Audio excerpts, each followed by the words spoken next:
What is going on, everyone? Thank you so much for joining me today as we are going to talk about the movie Tron Ares. Now, this movie was interesting because, as we know, this is kind of like not picking up with the characters we left off with the last movie, last Tron movie we had, Legacy, and now we got this movie, which I feel like is like a filler movie more than anything. Because this tells like it talks about, we do get hints. Some of the other characters that were mentioned, like Flint's son and his girl, Cora, I believe her name is. She is mentioned, they are mentioned, everything. And we do see Flynn's son did take over the company for a bit, but then for some unknown reason, he had to resign. And then we have Eve Kim's character, or Greta Lee, I'm sorry, her character named Eve Kim come in. She takes over along with her sister. And, we get, her trying to discover stuff. We do see them bringing stuff, not from the greatest stuff necessarily, but they're trying to like bring digital things to the real world. And of course, Dillinger Industries is, of course, doing it as well. We get John Dillinger's not son, grandson, Julian Dillinger. He's our main protagonist for this one. And then he creates the grid and everything. And then he's like Eve Kim, he is trying to bring stuff from the grid to the real world, but he's bringing programs and weapons and whatnot, which, of course, let's be honest, if you're going to bring stuff from the digital world, it's not always going to be stuff that's like for the betterment of all mankind. It's gonna be for weapons. Sad as that is to say, you gotta have someone. It's gonna happen regardless. If this was like real life, yeah, definitely without a doubt. But there's these two competing companies trying to bring the digital stuff out there into the real world. So they're battling out, and then we meet Dillinger's program, who is the head programmer, Master Control. That's the name of it. Jared Leto's character called Ares. And yes, there are other Greek characters in here. And he just, he's like this god of war, so I'm like, I'm gonna name him Ares. He's gonna be master control. He's gonna be the baddest of all badasses.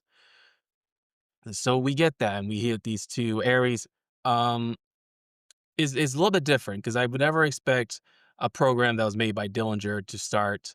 And there will be some spoilers in this, so if you don't want any spoilers, stop what you're doing or stop listening, I should say, and then come back later after you see the movie. But Ares starts, thinking, "Hey, does this have to be it? Is this all there is?" Because Ares actually gets to go into the real world for a bit and then back to the digital world. So, when you have a program that goes back and forth, some stuff could happen or malfunction, I guess, as they say.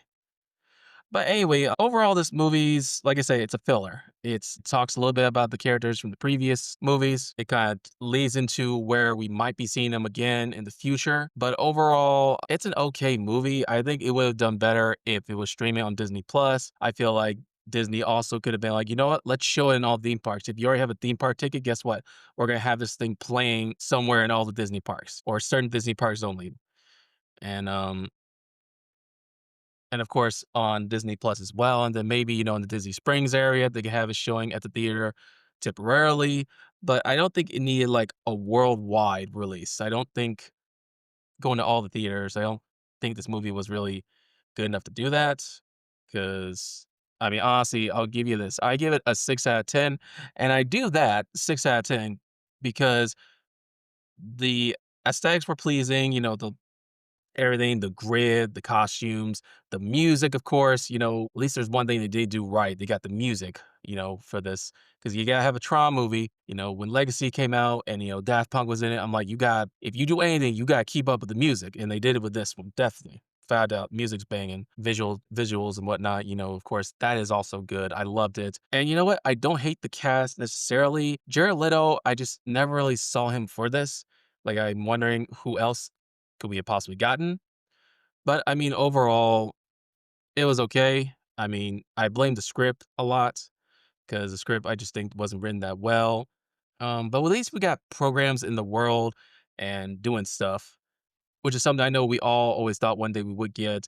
And we got a little bit of that fight that we all want to see kind of, programs in the real world fighting and whatnot. And we did get that, so good for them. They actually did give us that, but it wasn't that good. Like we're building up to it. I feel like we're gonna build to a point where programs are gonna come out of the grid into the real world, and we're gonna have Dillinger versus Flynn's son and all his allies. It's gonna be good. It's gonna be interesting, and I feel like that will probably be the fourth movie if this one does well, which I hope it just does well enough to us. Like, you know what, guys? Okay, look, you gave us the third one. It's nice. It was a decent. It's basically the Han Solo of the Tron franchise. You know, wasn't very good, wasn't complete garbage, but it's like you gave us a nice filler. What's the next thing? Give us the thing we really want.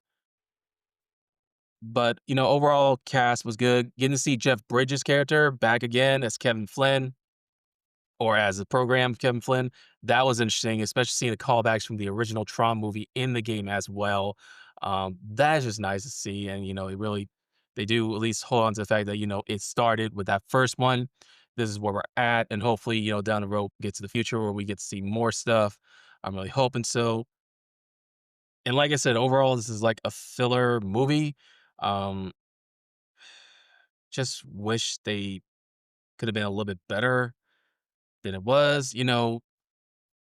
The motorcycles, though, they were nice. That was kinda nice. I did like, the way they designed them this time, you know, and, but yeah, overall, 6 out of 10, definitely you don't have to go to theaters to really get a handle on what's going on so far.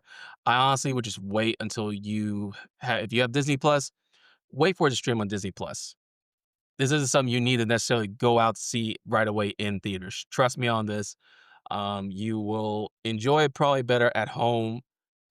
I know Disney had a thing where it's like, they had all 3 of the movies showing at the exact same time, which was pretty cool. Unfortunately, I couldn't do that, but yeah, I definitely just wait. Don't go to the theater to see this. Just wait for the stream on Disney Plus. You'll probably more likely like it better than you would in theaters. All right. But yeah, that's all I got for you guys today. Thank you so much for listening. Let me know what you guys think. I believe you should be able to comment down or leave comments on Spotify. And if not, hey, I will catch you next time. All right. Later.